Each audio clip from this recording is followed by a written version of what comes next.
Are your knees popping and cracking like the Rice Krispies in milk? In that case, you gotta watch out because it means absolutely nothing. If that cracking or popping is completely painless, that is perfectly fine.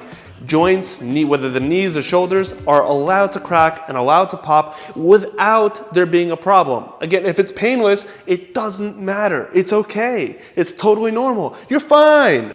And if somebody says otherwise, you punch them. Well, maybe not punch them, but you ignore them. Got it?